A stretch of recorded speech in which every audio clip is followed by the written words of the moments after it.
Jawaharlal Nehru National Urban Renewal Mission was a massive city modernisation scheme launched by the Government of India under Ministry of Urban Development. It envisaged a total investment of over $20 billion over 7 years. Named after Jawaharlal Nehru, the first Prime Minister of India, the scheme was officially inaugurated by Prime Minister Manmohan Singh on 3 December 2005 as a program meant to improve the quality of life and infrastructure in the cities. It was launched in 2005 for a 7-year period to encourage cities to initiate steps for bringing phased improvements in the civic service levels.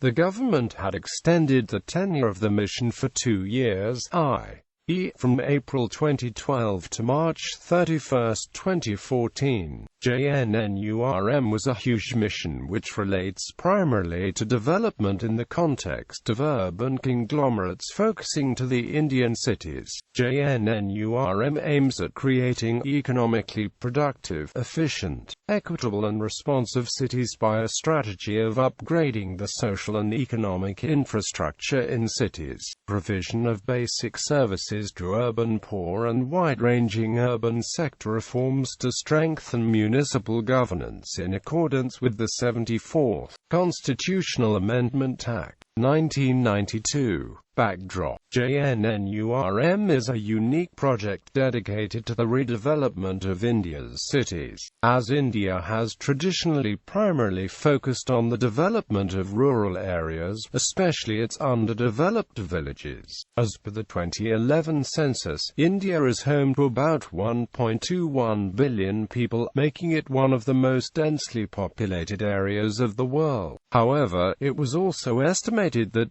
68.9% of India's population lies in rural areas.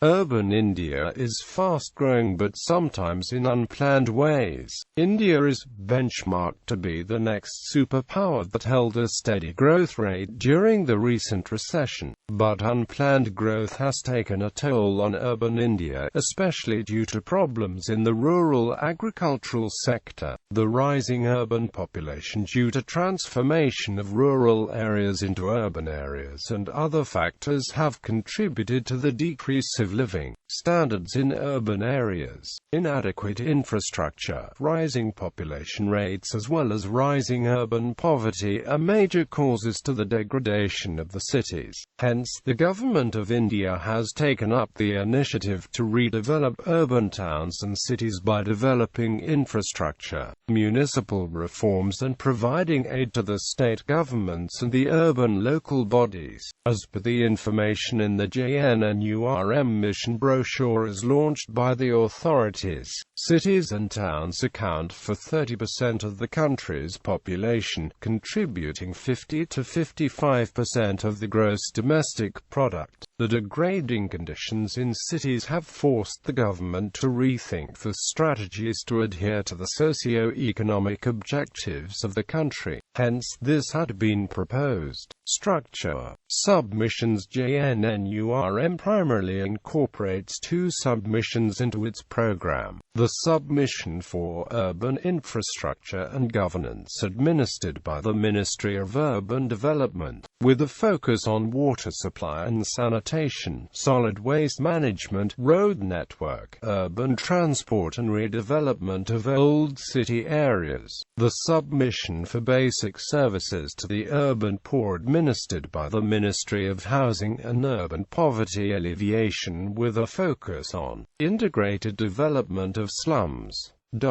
In addition to this, it has 2 further components. The Submission for Urban Infrastructure Development Scheme for Small and Medium Towns administered by the Ministry of Urban Development, with a focus on subsuming the schemes of integrated development of small and medium towns and accelerated urban water supply program which aim at planned urban infrastructural improvement in towns and cities under its purpose. Purview. The Submission for Integrated Housing and Slum Development Program administered by Ministry of Housing and Urban Poverty Alleviation was envisaged and brought into effect in 1993-94 in accordance with providing the entire population with safe and adequate water supply facilities. The program is mainly implemented in towns with populations less than 20,000 as per the 1991 census.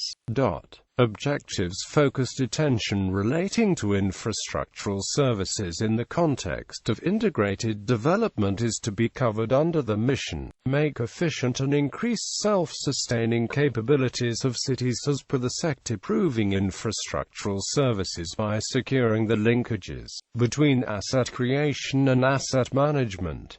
Ensure adequate investment of funds to fulfill deficiencies in the urban infrastructural services. Plan development of identified cities including peri-urban areas, outgrowths, urban corridors, so that urbanization takes place in a dispersed manner. Scale up delivery of civic amenities and provision of utilities with emphasis on universal access to urban poor. To take up urban renewal program, i.e. redevelopment of inner cities area to reduce congestion.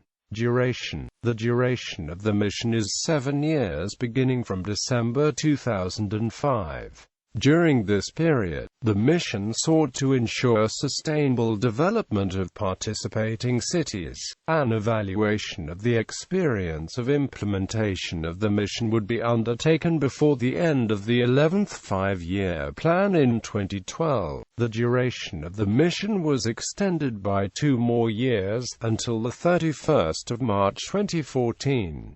Implementation mechanism. The funds are channeled through state-level agencies, where grants from the central and state governments are pooled and passed on as grants or soft loans to cities, provided that they have prepared development strategies and that the investments identified fit within these strategies.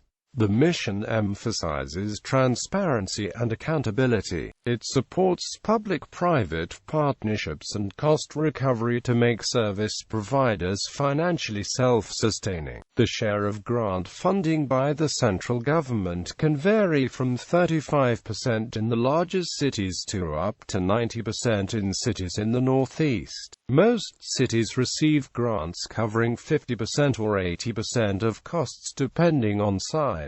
Capacity building is also included in the mission to assist urban local bodies to prepare strategies and projects. Currently, 10 projects are covered by JNNURM funds pertaining to road network, stormwater drains, bus rapid transit system, water supply, solid waste management, sewage treatment, river and lake improvement, slum improvement and rehabilitation. All fall under its scope. Coverage. As per the JNNURM guidelines, only select cities, urban agglomerations as per 2001 census have been chosen for the implementation of the program as per norms, criteria, mentioned below. Eligibility. A total of 67 cities are eligible, provided that they have elected bodies in position. 13 specific reforms are mandatory for states and municipalities before funds can be accessed. At the state level, they include decentralization of urban planning, water supply and sanitation from the states to cities, as well as the enactment of laws for community participation and public disclosure. At the municipal level, they include the adoption of modern accounting systems, e-government, improvements in property tax collection, better cost recovery for water supply, sanitation and solid waste management, and targeting of investments to the poor. Implementation.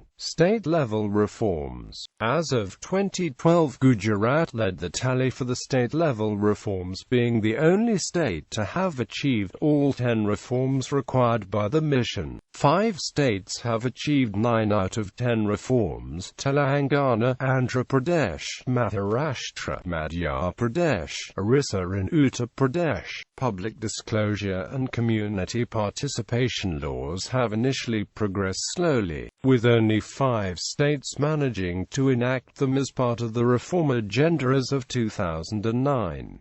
However, as of 2012, community participation laws have been enacted by 22 out of 31 states, and public disclosure laws were enacted by 27 states. 20 states had decentralized the responsibility for water supply and sanitation from the state level to ULBs, and 19 had done so for city planning functions.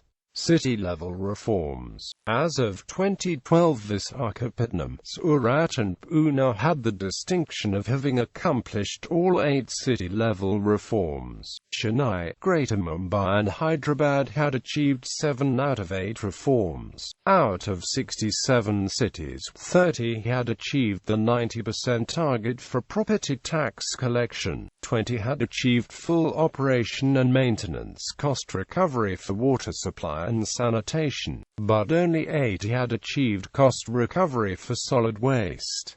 Sanctioning of projects. As of 2009, 415 projects requiring an investment of 44,000 crore rupees, equivalent to half the total envisaged program amount, were approved. Among the states, Maharashtra has been sanctioned the maximum number of projects under the mission. Among cities, Bangalore has had the highest number of approved projects.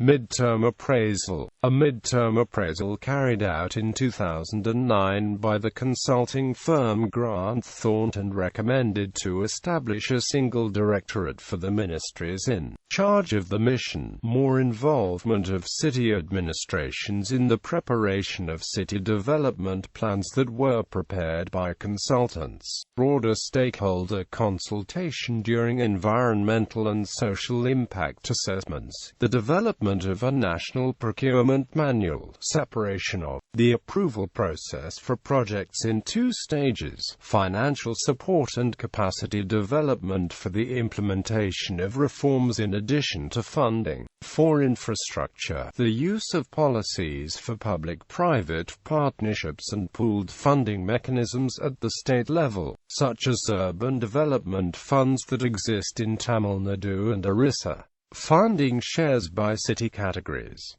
List of identified cities. The following table provides for a list of the cities, urban agglomerations identified to receive the benefits of JNNURM. They include data pertaining to the state they belong to, the population in these cities given in lakhs as per the census of 2001. Note: National Steering Group may choose to add or delete cities, UAs, towns under Category C based on the suggestions received from state governments. However, the number of cities under the mission shall remain around 60.